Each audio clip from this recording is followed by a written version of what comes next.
everybody's back in their seats, we'll get started with the third and final session of the day, titled Proceedings in Immigration Court, presented by Hudaidah, Bhimdi, Ahmed. So Ms. Ahmed is a junior partner and lead litigation attorney at Fayed Law. She practices exclusively in the areas of immigration and nationality law.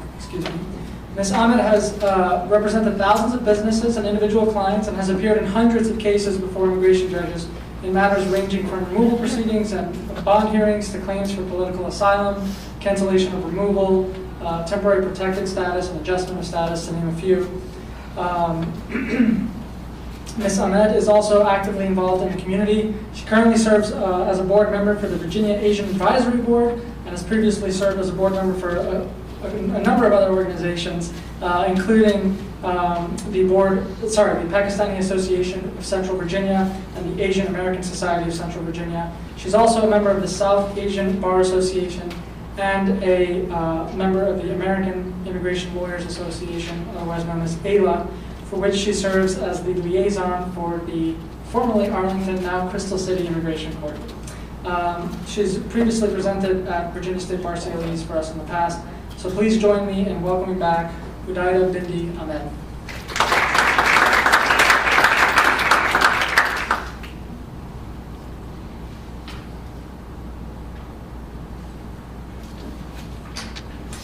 Good afternoon.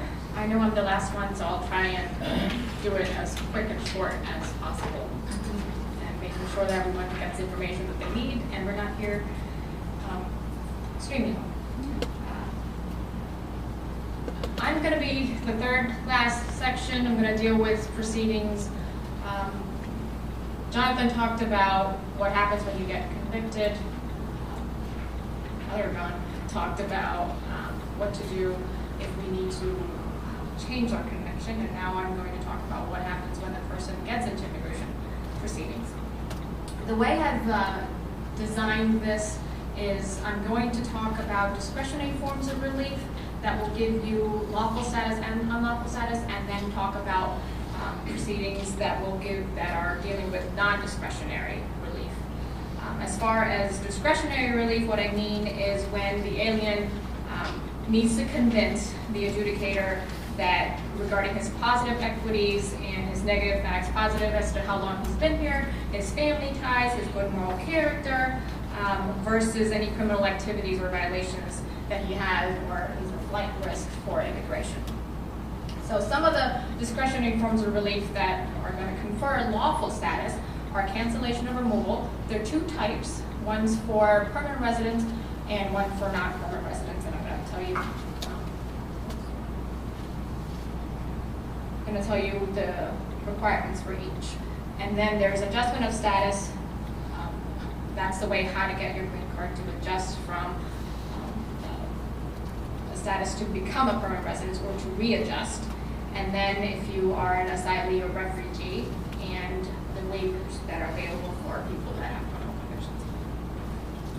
For cancellation removals of permanent residents, cancellation removal is basically a one-time forgiveness that is for grounds of deportability and inadmissibility that Jonathan had talked about, and it's available to lawful permanent residents. The non-lawful permanent residents can also have the same cancellation of removal, however there are more stringent eligibility requirements for that. For someone who's already a permanent resident, they need to prove that they've been a permanent resident for at least 5 years, and that's going to be the date that's on their green card. And you need to see from that date to the date of their conviction or when the NTA was issued to see if they've accrued those 5 years. In addition, they need to show that they've been in the U.S. continuously for the past 7 years. That can be from the date that they were admitted in any status. And that 7 years ends when the NTA is issued. If you look on your packet for the NTAs, on the bottom there's a date as to when it's issued, and that's the cutoff date as to when you need to stop your calculation of the 7 years.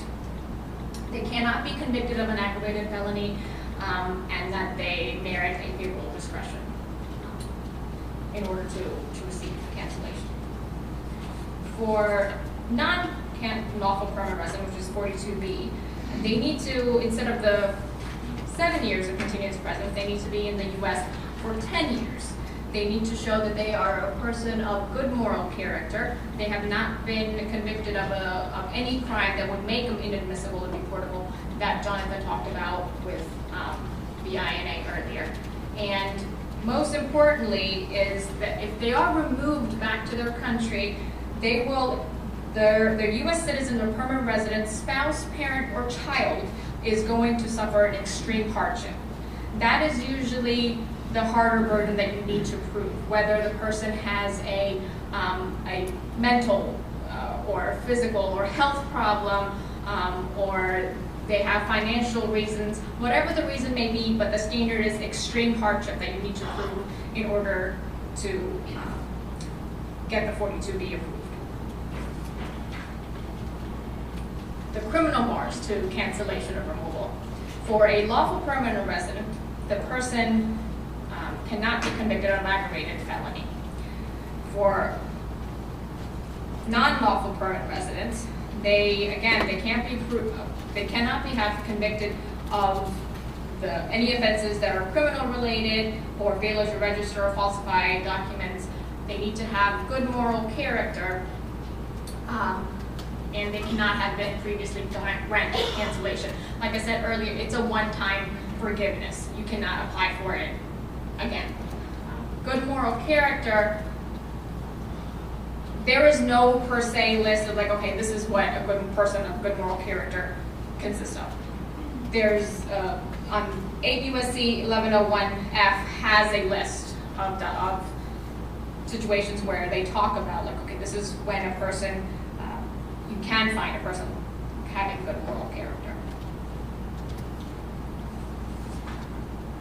So that takes care of cancellation of removal for lawful permanent residents and non-lawful permanent residents.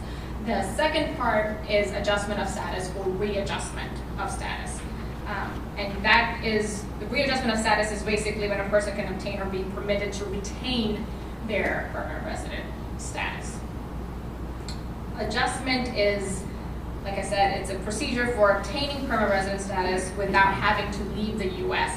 or particular times when you have the consular process, meaning that you have your relative or your employer here and they're petitioning for you over there. So they file the first part, either the I-130 here for a family, and then you do the National Visa Center process for the immigrant processing of the consular section in their home country. And then they come in as an immigrant that Jonathan had talked about.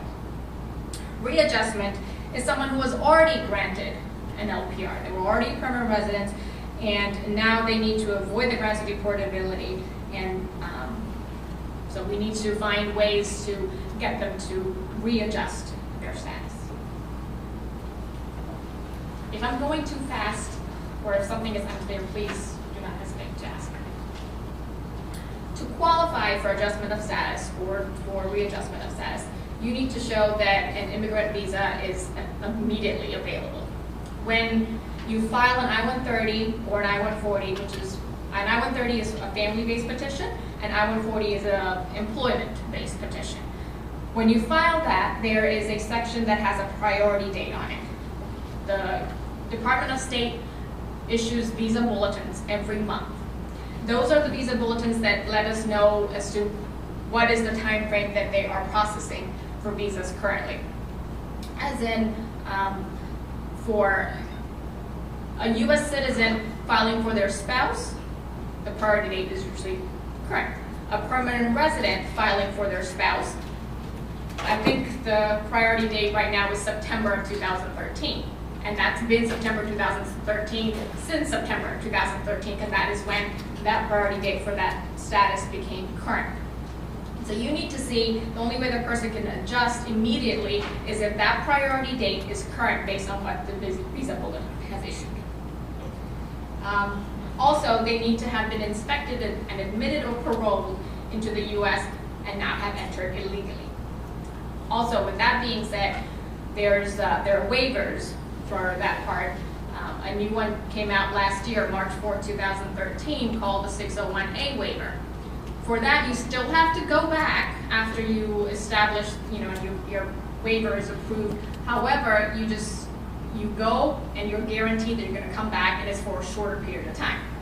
Before that, your loved one could have been gone for 10 years, 5 years, you don't know. And their wife is here, the husband's over there, the wife comes to your office like, oh, when's my husband coming back? You couldn't give them a time frame as to when it's going to be adjudicated and when your husband's going to come back. But with this process, the whole point was for family unification, and you do all the process here. Only then, if the waiver is approved, does the individual go back and enter in immigrant status. Also, there is a 245I, which was the reform that happened in 2001. What this one says is if you have a I-130, a 360, or an I-140, or labor certification that was filed for you before January 14, 99, or if it was filed after that, it had to have been before April 30th, 2001. You need to have been present here from December 21st, 2000. If you meet these qualifications and you entered illegally, we can still adjust you because that was part of the reform that took place. So a lot of clients, they still have these labor certifications, or, you know, my dad filed for me, and as long as the priority date, the receipt date, the notice date on their I-130 or their I-140 or their PERM application, the labor certification that was filed with the Department of Labor, has a date that says April 30th, 2001 or before, you'll be able to adjust them for 245.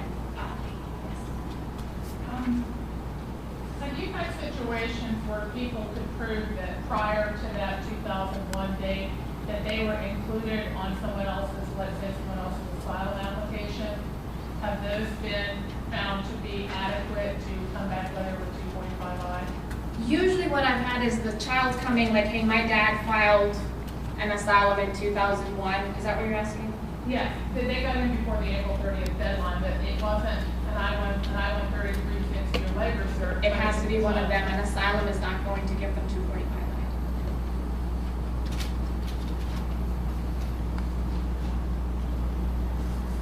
The criminal bars to it are what Jonathan had shown us in the I-948.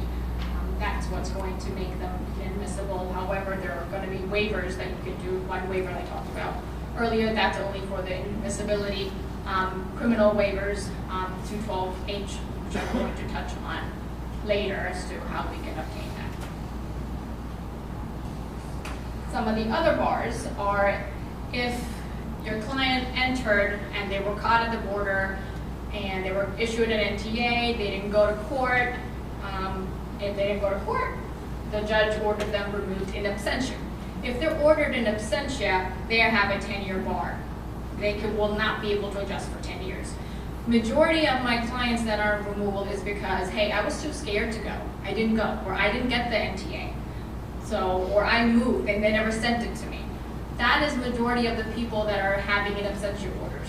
And that 1-800 number that Jonathan alluded to, which is currently not working, but when it does come up, that's your best way to put in the person's number. You hit the number 3, and it tells you if the person was, deported, such and such, and gives you the date, what court did it, and that's the court if they have formal relief to file a motion to reopen based on whatever form, even them saying, I never got notice of the NTA or the hearing, so I couldn't go. And they file the motion to reopen at that point. But the second part for another bar to adjustment is they can't adjust for 10 years if they haven't departed and they had a grant of voluntary departure. Voluntary departure I'm going to talk about later, but it is a grant that is afforded by the immigration judge that gives you a specific amount of time that you need to leave the country. You cannot. The next one, the alien may be barred from adjusting status if they're entered on a visa waiver program.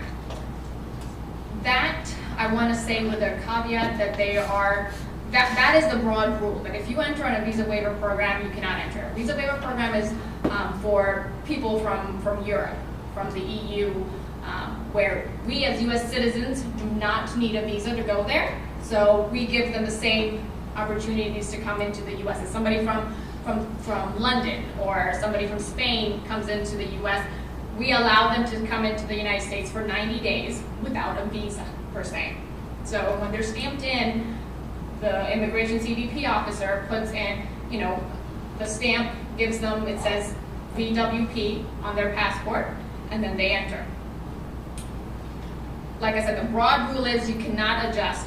But let's say somebody comes in, they fall in love, or they already had their fiance, they weren't planning on getting married, and then they get married. Well, the person doesn't want to go back, they want to stay here. There are particular ways for you to adjust, and you can, but one thing is if you adjust and it's denied for some odd reason, if they find out that you're only adjusting because you are doing it for immigration benefits, and they deny you, they don't find that you are actually in a bona fide marriage, then you do not have the opportunity to go before an immigration judge. That's one of the issues. Otherwise, if somebody else came in on a visitor visa, a B1 or a B2, they do have the opportunity to go before an immigration judge. And the last one, you are unable to adjust if you're found to be assisting in terrorist activities. Also with terrorist activities, there's an exception that if, it's called material support, if you have, if you can say that it was under duress, but it's a very high standard.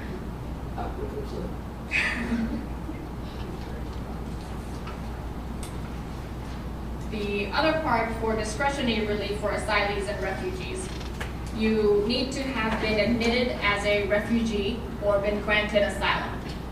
The difference between a refugee is you enter as a refugee to the United States because you did all the paperwork with the UN. And grant of asylum is when you're already into the US and then you say, hey, I can't go back to my country, give me asylum in the US. So that's the difference between the two. And in order for you to adjust, you need to have been present in the United States for a year since you entered as a refugee or since you were granted asylum. Let's say you come in on a visitor visa, you can't go back because things in your home country have just gone bad or your family was attacked. You file for asylum with the asylum office.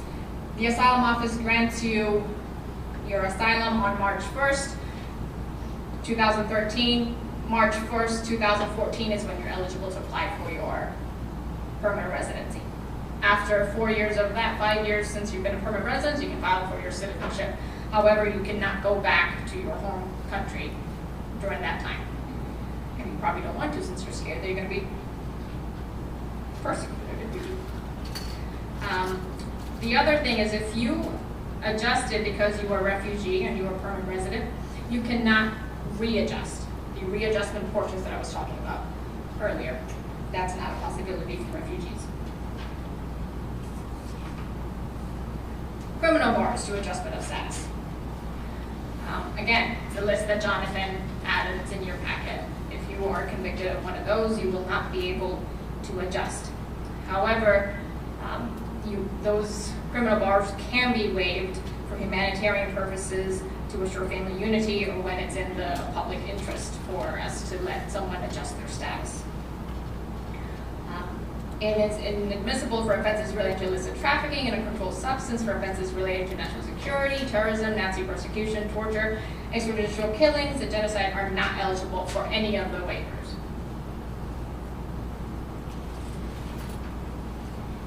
Now to the waivers of inadmissibility to criminal grounds. 212H is the one that I'm going to discuss since we're dealing with criminal convictions in this CLE. That is a 212H waiver. It may permit an alien to avoid removal based on convictions for particular crimes when those crimes are grounds of inadmissibility.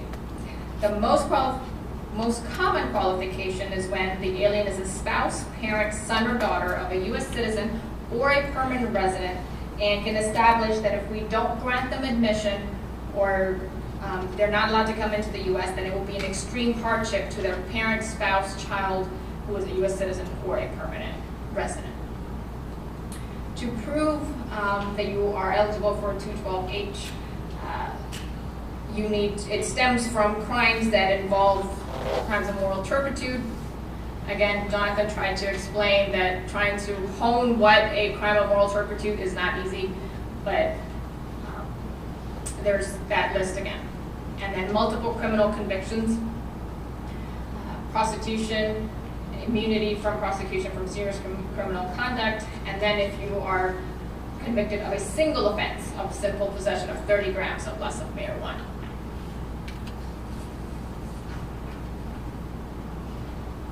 The discretionary reliefs that do not confer lawful status is temporary protected status and voluntary departure. And those both you can get, TPS you can file outside of court as well. And TPS is basically, it's a country that is designated by the Attorney General's office saying that it stops your removal for 16 to 18 months because that country has had a natural disaster or an armed conflict or it's got extraordinary conditions that, we as U.S. citizens don't deem fit to send anybody back there.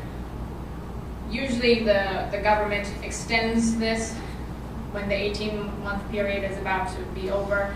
The individual that applies for it needs to renew their status. They need to prove that they've been here in the United States since the time period that the U.S. has designated it. As say for someone from Honduras, I believe it's 2000, don't quote me on the date, but you need to prove that you've been continuously here. While you're here, you're allowed to have a work authorization, which allows you to work, get a social security number so you can make a living and stay here for these 18 months or years for some countries. Some of the bars to it, you will not be eligible to apply for TPS if you've been convicted of 2 misdemeanors or 1 felony. Those are the major things. Clients come to me, it's like, oh, immigration took away my TPS and I don't know why. They just sent me the denial or not giving me an EAD based on it. And my first question to us is, did you just get arrested for something? And they say, oh yeah, but it was just no driving without a license. It's still a misdemeanor. So as long as any sort of misdemeanors or 1 felony, they will take your TPS away.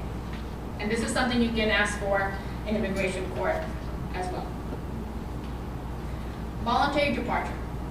This is when you can ask, there are 2 types. There's a pre-judgment and a post-judgment. For voluntary departure, you are able to choose the time that you depart. You have to buy your own ticket. You need to prove that you're not convicted because you're an aggravated felony. You've been a person of good moral character. You have a valid passport or a travel document.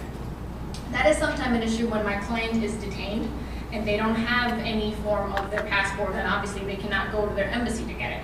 So at that point, ICE will call the embassy and get a travel document issued for your client. But even if your client is detained and they got voluntary departure, the client's family or the client needs to purchase the ticket. It needs to be an open ticket, and this way, it's not set on the date that you say. For security reasons, ICE has the ability to change it. They're not going to put them on the plane that you got the ticket for. And the ticket cannot have a stop in the U.S. It needs to be a direct flight out of the U.S. wherever before they go to their home country, if there isn't a direct flight from Dallas to wherever they're going. And another qualification, in order to qualify for Bhimdi, you need to have been present in the United States for a year. So if you meet those requirements, then the judge is going to grant you voluntary departure, and you can get it up to 120 days if it is before the proceedings have ended in immigration court, as in you haven't completed your individual hearing, which is your merits hearing, and that's the last part with the judge. For post-hearing, the highest that the judge can grant is 60 days versus 120 days. And again, it's the same requirements. You need to have been here for a year. You need to be a person of good moral character, not convicted of aggravated felony. You have money to depart, to buy your ticket, and you have a valid passport or a travel document. Embassies are pretty helpful in trying to get travel documents, because sometimes if ICE can't get it, they assist in doing that. What if the judge gives you the Bhimdi and your client's like, hey, okay, I got Bhimdi, I'm good to go, but I'm not going to go back. That happens too, a lot. If they do that, they're subject to fines. They will be barred again for the 10 years. And However, if within the time period that they got the voluntary departure and they get married to someone because they love them and not for immigration purposes, you can file a motion to reopen. And if you file a motion to reopen within those 120 days or 60 days or whatever that they have, then their grant of voluntary departure is terminated. And it's going to be easier for you to reopen their case and get them to adjust versus if it's passed. Granted, you can still do it if they're here, but they would need a stronger form of relief for their motion to reopen.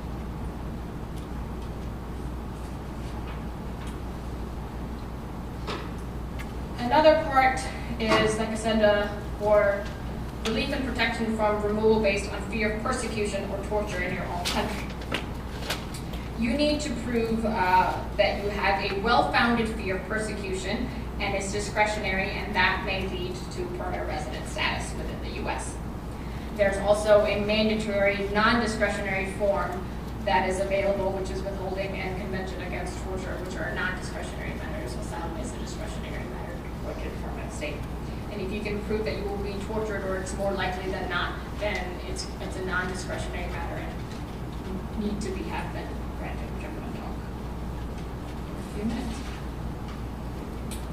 The factors to prove asylum, the groups that are put under asylum are 5. You need to show that you were persecuted because of either your race, religion, nationality, membership in a particular social group, or your political opinion.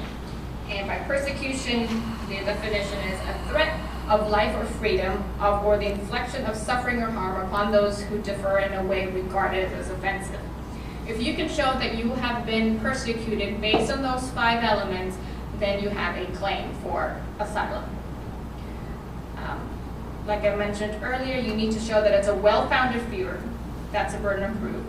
And then you can apply for permanent residency status after a year since you've been granted that asylum, whether it be in the asylum office or in immigration court.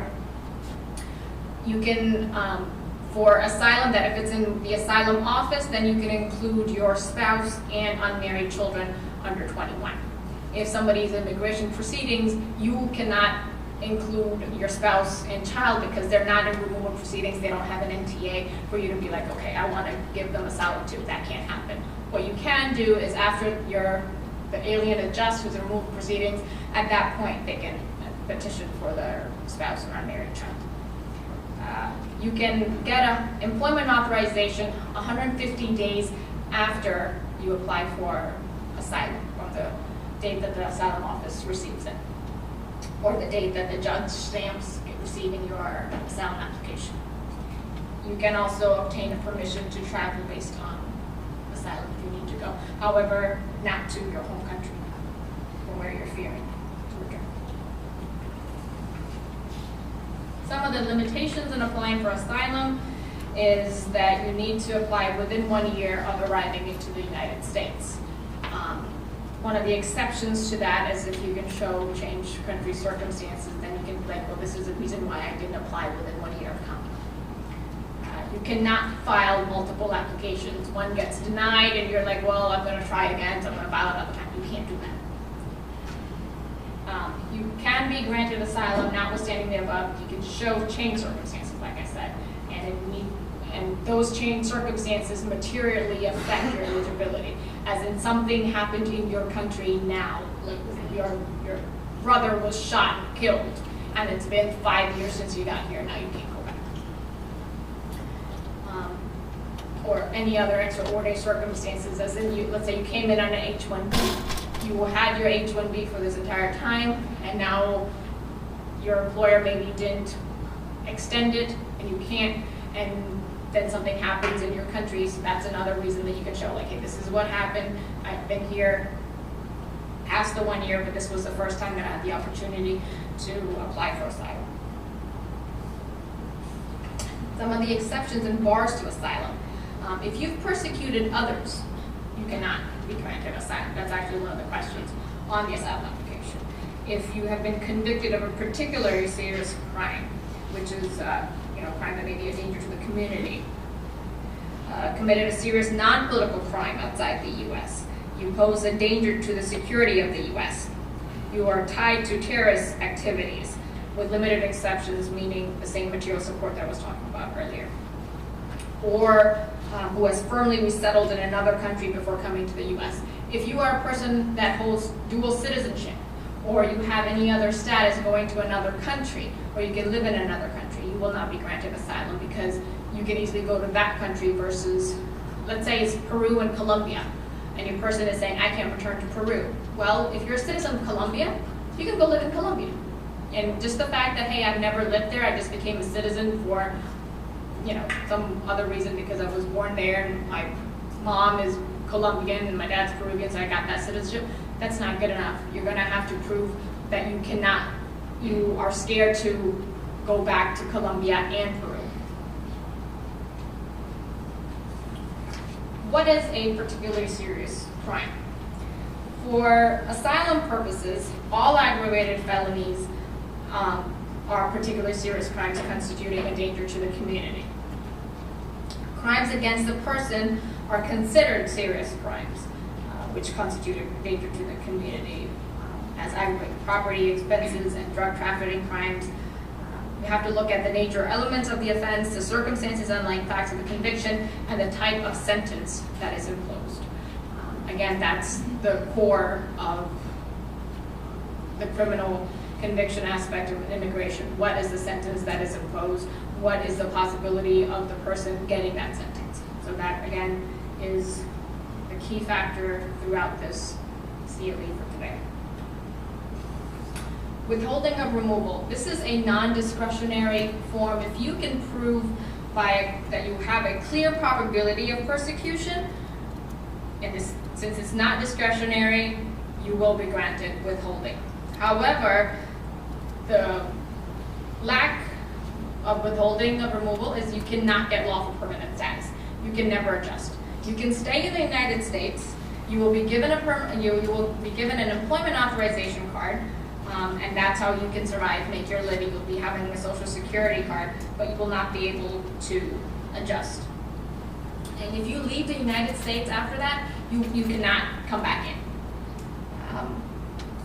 When you are granted withholding of removal from your country, ICE can still look for another country to send you back.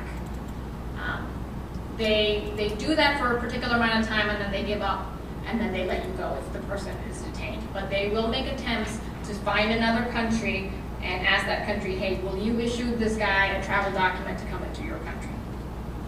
Usually the answer is no.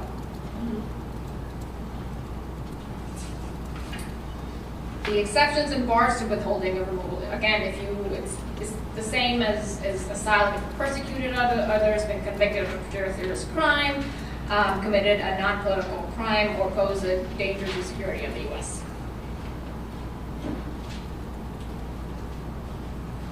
Again, particular serious crime, what is it? It's an aggravated felony for which 5 years or longer sentence is ordered. Crimes against the person and against the same factors, nature of the elements of the offense, circumstances and underlying facts of the conviction, and type of sentence imposed. Last.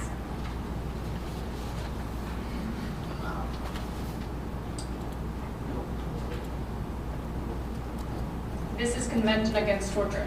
This is also a non-discretionary form.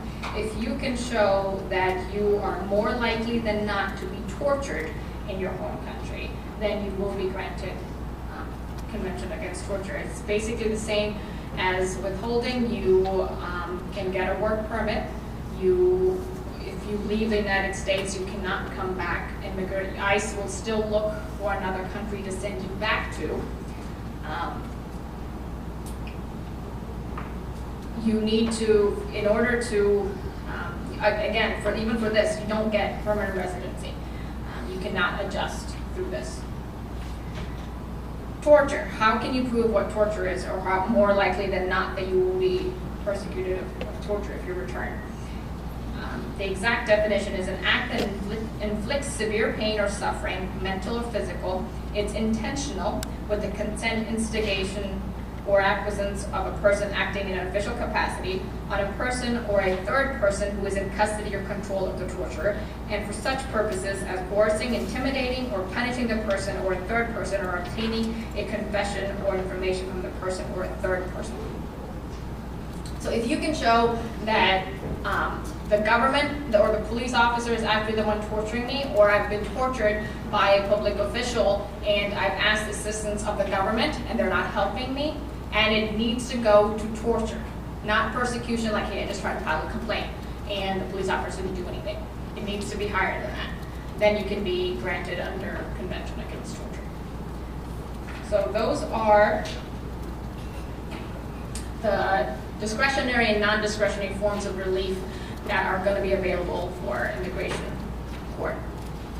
Questions? I know I kind of flew through this because we're all trying to leave. All right, thank you.